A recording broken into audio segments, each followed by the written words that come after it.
براءة من الله ورسوله إلى الذين عاهدتم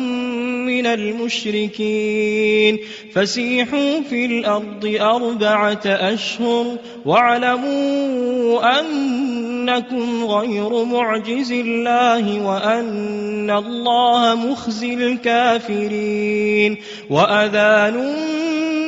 من الله ورسوله إلى الناس يوم الحج الأكبر وأذان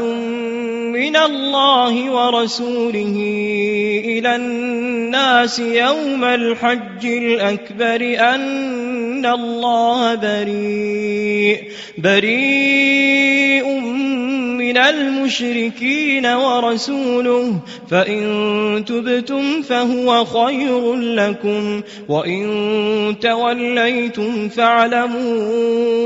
أنكم غير معجز الله وبشر الذين كفروا بعذاب أليم إلا الذين عاهدتم من المشركين ثم لم ينقصوكم شيئا ولم يظاهروا عليكم أحدا فأتموا إليهم عهدهم إلى مدتهم إن الله يحب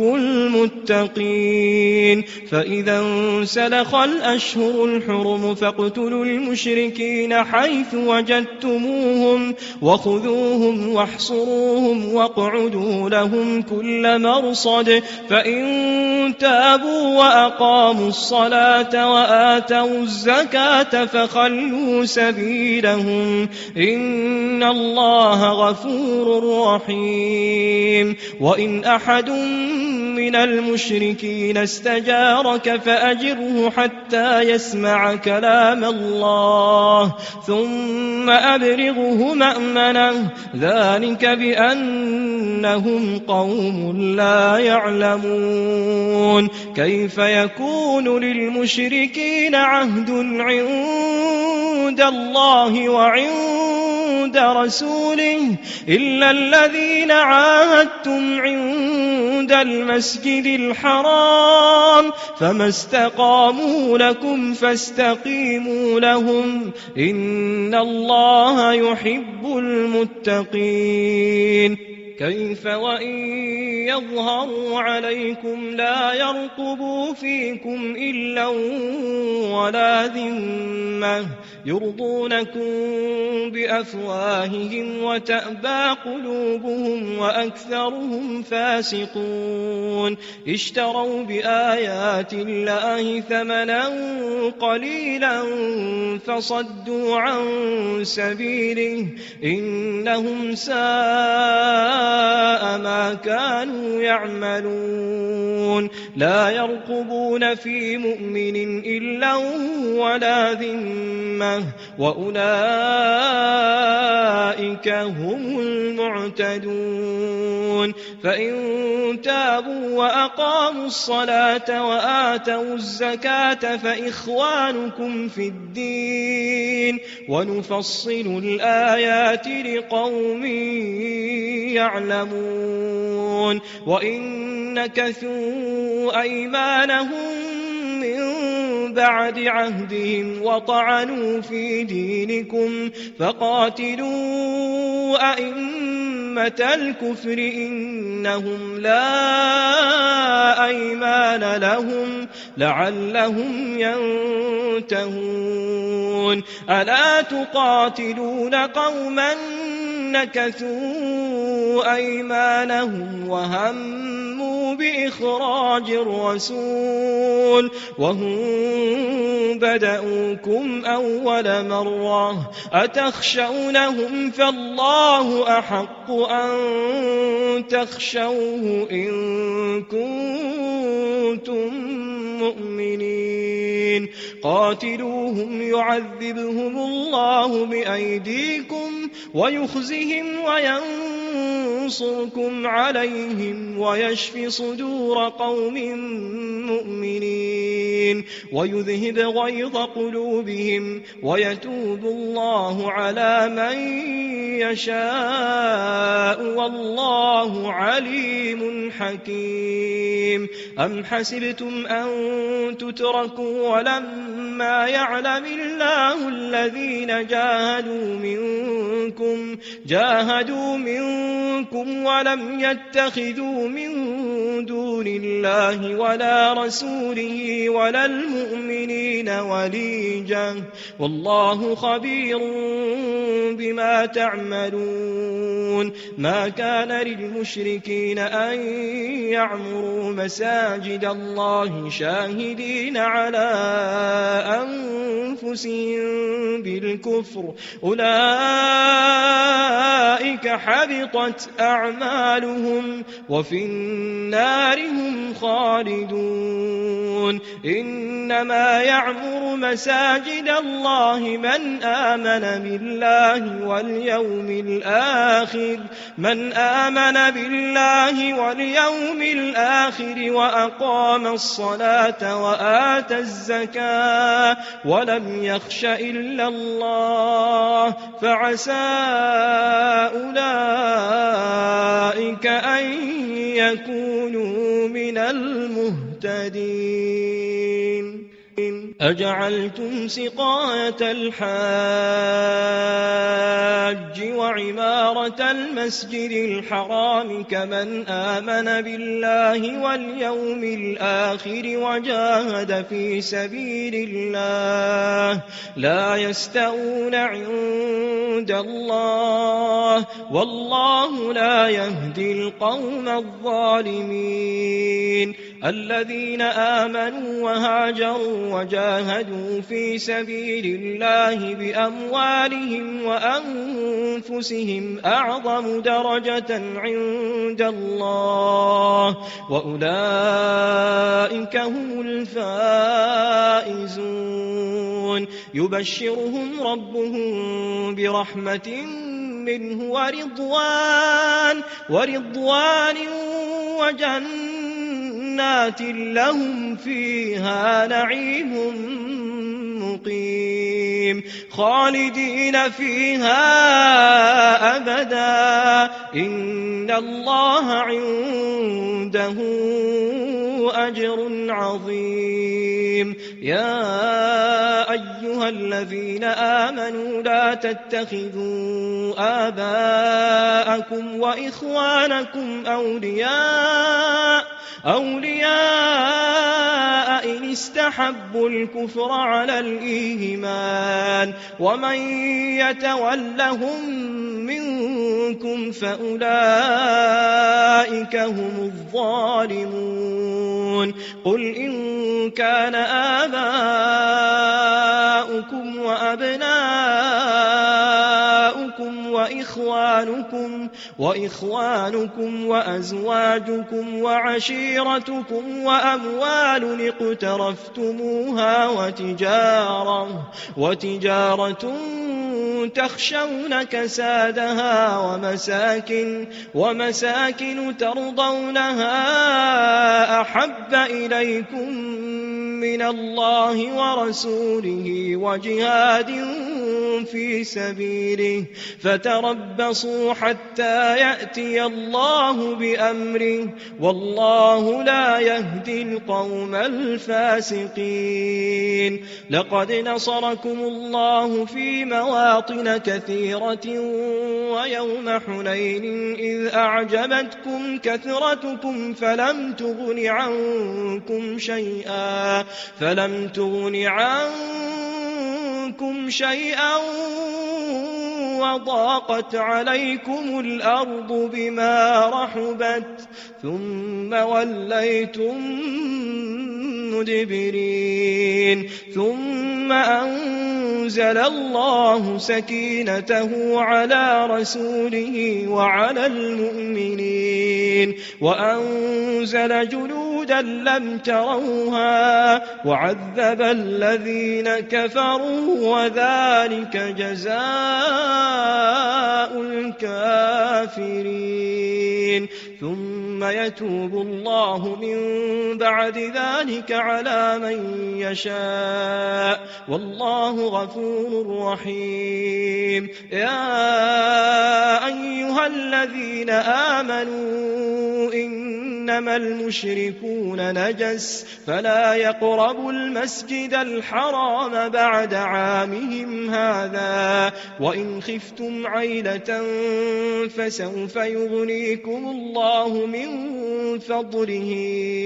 إن شاء إن الله عليم حكيم قاتلوا الذين لا يؤمنون بالله ولا باليوم الآخر ولا يحرمون ما حرم الله ورسوله ولا يدينون دين الحق من الذين أوتوا الكتاب حتى يعطوا الجزية عن يد وهم صاغرون وقالت اليهود عزير ابن الله وقالت النصارى المسيح ابن الله ذلك قولهم بأفواههم يضاهئون قول الذين كفروا من قبل قاتلهم الله أنى يؤفكون اتخذوا أحبارهم ورهبانهم أربابا من دون الله والمسيح ابن مريم وما أمروا إلا ليعبدوا إلها واحدا لا إله إلا هو سبحانه عما يشركون يريدون أن يطفئوا نور الله بأفواههم ويأبى الله إلا أن يتم نوره ولو كره الكافرون هو الذي أرسل رسوله بالهدى ودين الحق ليظهره على الدين كله ولو كره المشركون يا أيها الذين آمنوا إن كثيرا من الأحبار والرهبان ليأكلون أموال الناس بالباطل ويصدون عن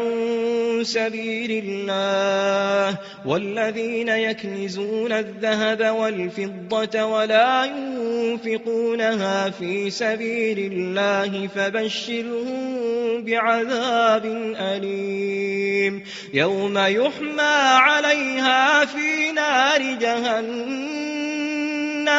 فتكوى بها جباههم وجنوبهم وظهورهم هذا ما كنزتم لأنفسكم فذوقوا ما كنتم تكنزون إن عدة الشهور عند الله 12 شهرا في كتاب الله يوم خلق السماوات والأرض منها 4 حرم ذلك الدين القيم فلا تظلموا فيهن أنفسكم وقاتلوا المشركين كافة كما يقاتلونكم كافة واعلموا أن الله مع المتقين إنما النسيء زيادة في الكفر يضل به الذين كفروا يحلونه عاما ويحرمونه عاما ليواطئوا عدة ما حرم الله فيحلوا ما حرم الله زين لهم سوء أعمالهم والله لا يهدي القوم الكافرين يا أيها الذين آمنوا ما لكم إذا قيل لكم انفروا في سبيل الله اثاقلتم إلى الأرض أرضيتم بالحياة الدنيا من الآخرة فما متاع الحياة الدنيا في الآخرة إلا قليل إلا تنفروا يعذبكم عذابا أليما ويستبدل قوما غيركم ولا تضروه شيئا والله على كل شيء قدير إلا تنصروه فقد نصره الله إذ أخرجه الذين كفروا ثاني اثنين إذ هما في الغار إذ يقول لصاحبه لا تحزن إن الله معنا فأنزل الله سكينته عليه وأيده بجنود لم تروها وجعل كلمة الذين كفروا السفلى وكلمة الله هي العليا والله عزيز حكيم انفروا خفافا وثقالا وجاهدوا بأموالكم وأنفسكم في سبيل الله ذلكم خير لكم إن كنتم تعلمون لو كان عرضا قريبا وسفرا قاصدا لاتبعوك ولكن بعدت عليهم الشقة وسيحلفون بالله لو استطعنا لخرجنا معكم يهلكون أنفسهم والله يعلم إنهم لكاذبون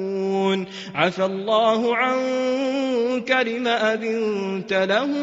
لما أذنت لهم حتى يتبين لك الذين صدقوا وتعلم الكاذبين لا يستأذنك الذين يؤمنون بالله واليوم الآخر أن يجاهدوا بأموالهم وأنفسهم والله عليم بالمتقين إنما يستأذنك الذين لا يؤمنون بالله واليوم الآخر وارتابت قلوبهم فهم في ريبهم يترددون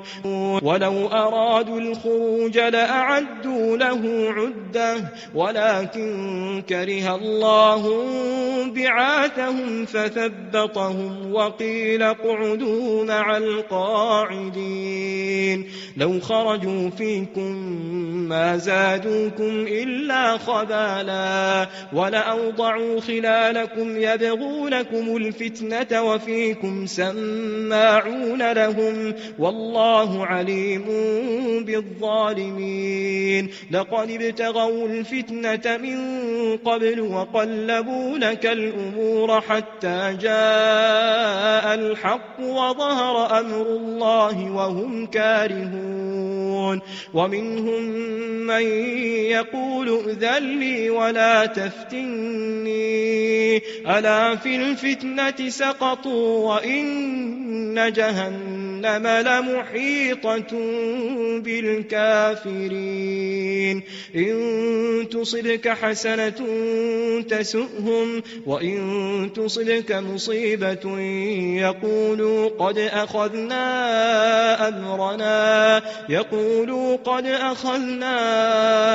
أمرنا من قبل ويتولوا وهم فرحون قل لن يصيبنا إلا ما كتب الله لنا هو مولانا وعلى الله فليتوكل المؤمنون قل هل تربصون بنا إلا إحدى الحسنيين ونحن نتربص بكم أن يصيبكم الله بعذاب من عنده بعذاب من عنده أو بأيدينا فتربصوا إنا معكم متربصون قل أنفقوا طوعا أو كرها لن يتقبل منكم إنكم كنتم قوما فاسقين وما منعهم أن تقبل منهم نفقاتهم إلا أنهم كفروا بالله وبرسوله ولا يأتون الصلاة إلا وهم كسالى ولا ينفقون إلا وهم كارهون فلا تعجبك أموالهم ولا أولادهم إنما يريد الله ليعذبهم بها في الحياة الدنيا وتزهق أنفسهم وهم كافرون ويحلفون بالله إنهم لمنكم وما هم منكم ولكنهم قوم يفرقون لو يجدون ملجأ أو مغارات أو مدخلا لولوا إليه وهم يجمحون ومنهم من يلمزك في الصدقات فإن أعطوا منها رضوا وإن لم يعطوا منها إذا هم يسخطون ولو أنهم رضوا ما آتاهم الله ورسوله وقالوا حسبنا الله سيؤتينا الله من فضله ورسوله إنا إلى الله راغبون إنما الصدقات للفقراء والمساكين والعاملين عليها والمؤلفة قلوبهم وفي الرقاب والغارمين وفي سبيل الله وابن السبيل فريضة من الله والله عليم حكيم ومنهم الذين يؤذون النبي ويقولون هو أذن قل أذن خير لكم يؤمن بالله ويؤمن للمؤمنين ورحمة للذين آمنوا منكم والذين يؤذون رسول الله لهم عذاب أليم يحلفون بالله لكم ليرضوكم والله ورسوله أحق أن يرضوه إن كانوا مؤمنين ألم يعلموا أنه من يحادد الله ورسوله فأن له نار جهنم خالدا فيها ذلك الخزي العظيم يحذر المنافقون أن تنزل عليهم سورة تنبئهم بما في قلوبهم قل استهزئوا إن الله مخرج ما تحذرون ولئن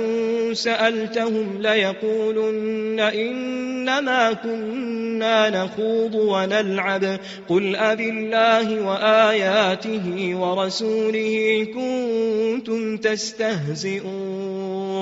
لا تعتذروا قد كفرتم بعد إيمانكم إن نعف عن طائفة منكم نعذب طائفة بأنهم كانوا مجرمين المنافقون والمنافقات بعضهم من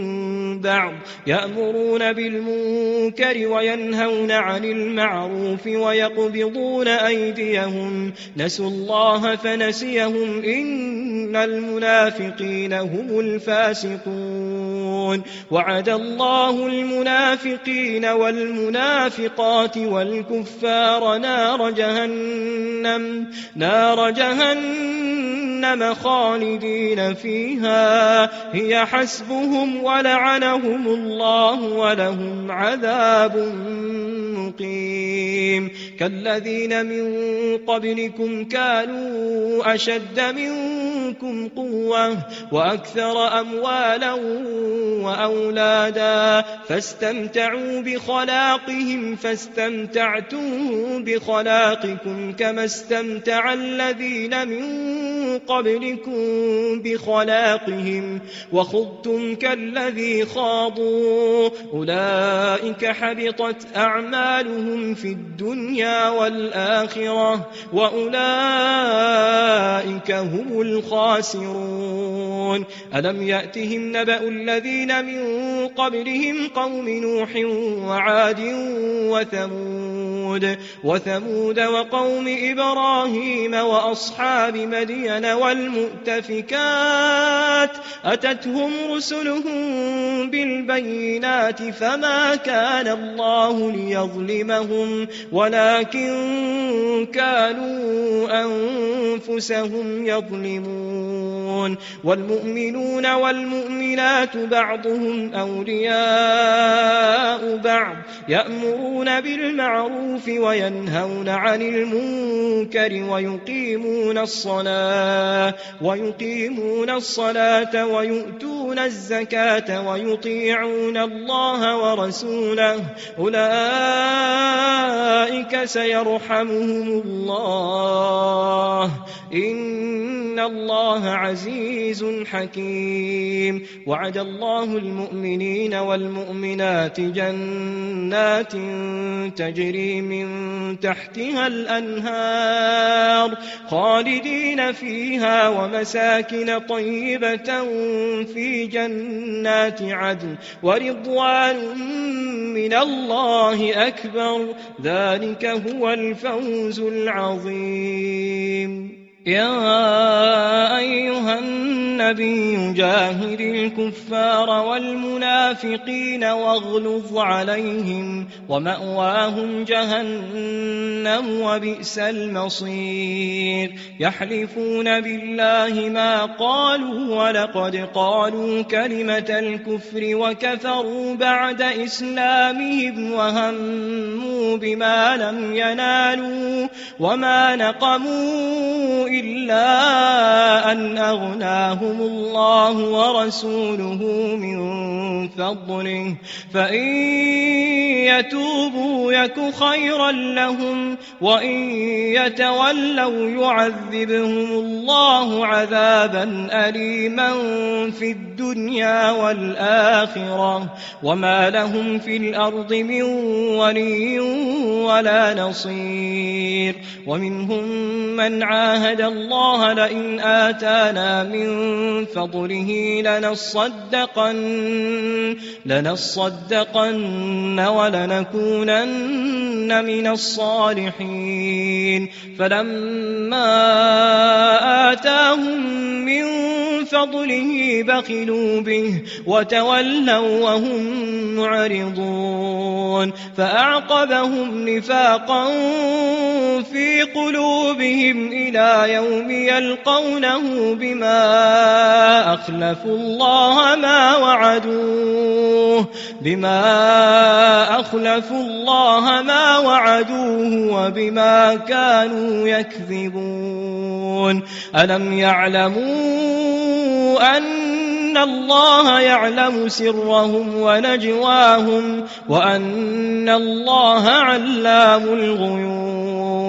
الذين يلمزون المطوعين من المؤمنين في الصدقات والذين لا يجدون إلا جهدهم فيسخرون منهم سخر الله منهم ولهم عذاب أليم استغفر لهم أو لا تستغفر لهم إن تستغفر لهم 70 70 مرة فلن يغفر الله لهم، ذلك بأنهم كفروا بالله ورسوله والله لا يهدي القوم الفاسقين. فرح المخلفون بمقعدهم خلاف رسول الله وكرهوا أن يجاهدوا بأموالهم وأنفسهم في سبيل الله، وقالوا لا تنفروا في الحر قل نار جهنم أشد حرا لو كانوا يفقهون. فليضحكوا قليلا وليبكوا كثيرا جزاء بما كانوا يكسبون. فإن رجعك الله إلى طائفة منهم فاستأذنوك للخروج فقل لن تخرجوا معي أبدا ولن تقاتلوا معي عدوا إنكم رضيتم بالقعود أول مرة فاقعدوا مع الخالفين. ولا تصل على أحد منهم مات أبدا ولا تقم على قبره إنهم كفروا بالله ورسوله وماتوا وهم فاسقون. ولا تعجبك أموالهم وأولادهم إنما يريد الله أن يعذبهم بها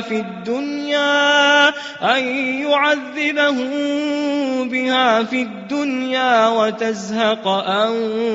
أنفسهم وهم كافرون. وإذا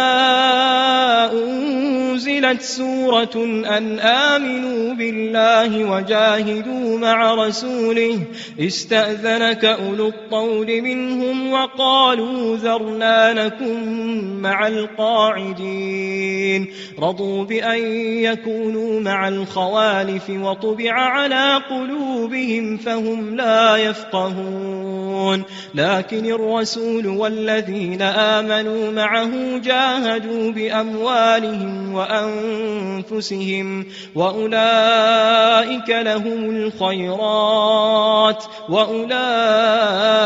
هم المفلحون. أعد الله لهم جنات تجري من تحتها الأنهار خالدين فيها ذلك الفوز العظيم. وجاء المعذرون من الأعراب ليؤذن لهم وقعد الذين كذبوا الله ورسوله سيصيب الذين كفروا منهم عذاب أليم. ليس على الضعفاء ولا على المرضى ولا على الذين لا يجدون ما ينفقون حرج إذا نصحوا لله ورسوله ما على المحسنين من سبيل والله غفور رحيم. ولا على الذين إذا ما أتوك لتحملهم قلت لا أجد ما أحملكم عليه تولوا وأعينهم تفيض من الدمع حزنا ألا يجدوا ما ينفقون. إنما السبيل على الذين يستأذنونك وهم أغنياء رضوا بأن يكونوا مع الخوالف وطبع الله على قلوبهم فهم لا يعلمون. يعتذرون إليكم إذا رجعتم إليهم قل لا تعتذروا لن نؤمن لكم قد نبأنا الله من أخباركم وسيرى الله عملكم ورسوله ثم تردون إلى عالم الغيب والشهادة فينبئكم بما كنتم تعملون سيحلفون بالله لكم إذا انقلبتم إليهم لتعرضوا عنهم فأعرضوا عنهم إنهم رجس ومأواهم جهنم جزاء بما كانوا يكسبون يحلفون لكم لترضوا عنهم فإن ترضوا عنهم فإن الله لا يرضى عن القوم الفاسقين الأعراب أشد كفرا ونفاقا وأجدر ألا يعلموا حدود ما أنزل الله على رسوله والله عليم حكيم ومن الأعراب من يتخذ ما ينفق مغرما ويتربص بكم الدوائر عليهم دائرة السوء والله سميع عليم ومن الأعراب من يؤمن بالله واليوم الآخر ويتخذ ما ينفق قربات عند الله وصلوات الرسول ألا إنها قربة لهم سيدخلهم الله في رحمته إن الله غفور رحيم والسابقون الأولون من المهاجرين والأنصار والذين اتبعوهم بإحسان رضي الله عنهم ورضوا عنه وأعد لهم جنات تجري تحتها الأنهار خالدين فيها أبدا ذلك الفوز العظيم وممن حولكم من الأعراب منافقون ومن أهل المدينة مردوا على النفاق لا تعلمهم نحن نعلمهم سنعذبهم مرتين ثم يردون إلى عذاب عظيم وآخرون اعترفوا بذنوبهم خلطوا عملا صالحا وآخر سيئا عسى الله أن يتوب عليهم إن الله غفور رحيم خذ من أموالهم صدقة تطهرهم وتزكيهم بها وصل عليهم إن صلاتك سكن لهم والله سميع عليم ألم يعلموا أن الله هو يقبل التوبة عن عباده ويأخذ الصدقات وأن الله هو التواب الرحيم وقل اعملوا فسيرى الله عملكم ورسوله والمؤمنون وستردون إلى عالم الغيب والشهادة فينبئكم بما كنتم تعملون وآخرون مرجون لأمر الله إما يعذبهم وإما يتوب عليهم والله عليم حكيم والذين اتخذوا مسجدا ضرارا وكفرا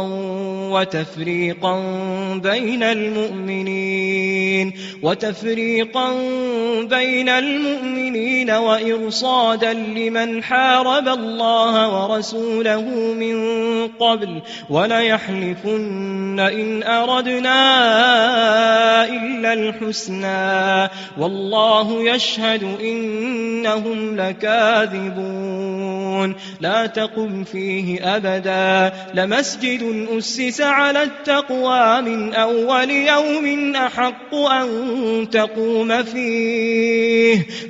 رجال يحبون أن يتطهروا والله يحب المطهرين أفمن أسس بنيانه على تقوى من الله ورضوان خير أم من أسس بنيانه على شفا جرف فانهار به في نار جهنم والله لا يهدي القوم الظالمين لا يزال بنيانهم الذي بنوا ريبة في قلوبهم إلا أن تقطع قلوبهم والله عليم حكيم إن الله اشترى من المؤمنين أنفسهم وأموالهم بأن لهم الجنة يقاتلون في سبيل الله فيقتلون ويقتلون وعدا عليه حقا في التوراة والإنجيل والقرآن ومن أوفى بعهده من الله فاستبشروا ببيعكم الذي بايعتم به وذلك هو الفوز العظيم التائبون العابدون الحامدون السائحون الراكعون الساجدون الآمرون بالمعروف والناهون عن المنكر والحافظون لحدود الله وبشر المؤمنين ما كان للنبي والذين آمنوا أن يستغفروا للمشركين ولو كانوا أولي قربى من بعد ما تبين لهم أنهم أصحاب الجحيم وما كان استغفار إبراهيم لأبيه إلا عن موعدة وعدها إياه فلما تبين له أنه عدو لله تبرأ منه إن إبراهيم لأواه حليم وما كان الله ليضل قوما بعد إذ هداهم حتى يبين لهم ما يتقون إن الله بكل شيء عليم إن الله له ملك السماوات والأرض يحيي ويميت وما لكم من دون الله من ولي ولا نصير لقد تاب الله على النبي والمهاجرين والأنصار الذين اتبعوه في ساعة العسرة من بعد ما كاد يزيغ قلوب فريق منهم ثم تاب عليهم إنه بهم رؤوف رحيم وعلى الثلاثة الذين خلفوا حتى إذا ضاقت عليهم الأرض بما رحبت وضاقت عليهم أنفسهم وظنوا أن لا ملجأ من الله إلا إليه ثم تاب عليهم ليتوبوا إن الله هو التواب الرحيم يا أيها الذين آمنوا اتقوا الله وكونوا مع الصادقين ما كان لأهل المدينة ومن حولهم من الأعراب أن يتخلفوا عن رسول الله ولا يرغبوا بأنفسهم عن نفسه، ذلك بأنهم لا يصيبهم ظمأ ولا نصب ولا مخمصة في سبيل الله ولا يطؤون موطئا يغيظ الكفار ولا ينالون من عدو نيلا إلا كتب لهم به عمل صالح، إن الله لا يضيع أجر المحسنين. ولا ينفقون نفقة صغيرة ولا كبيرة ولا يقطعون واديا إلا كتب لهم ليجزيهم الله أحسن ما كانوا يعملون. وما كان المؤمنون لينفروا كافة، فلولا نفر من كل فرقة منهم طائفة ليتفقهوا في الدين ولينذروا قومهم إذا رجعوا إليهم لعلهم يحذرون. يا أيها الذين آمنوا قاتلوا الذين يلونكم من الكفار وليجدوا فيكم غلظة واعلموا أن الله مع المتقين. وإذا ما أنزلت سورة فمنهم من يقول أيكم زادته هذه إيمانا، فأما الذين آمنوا فزادتهم إيمانا وهم يستبشرون، وأما الذين في قلوبهم مرض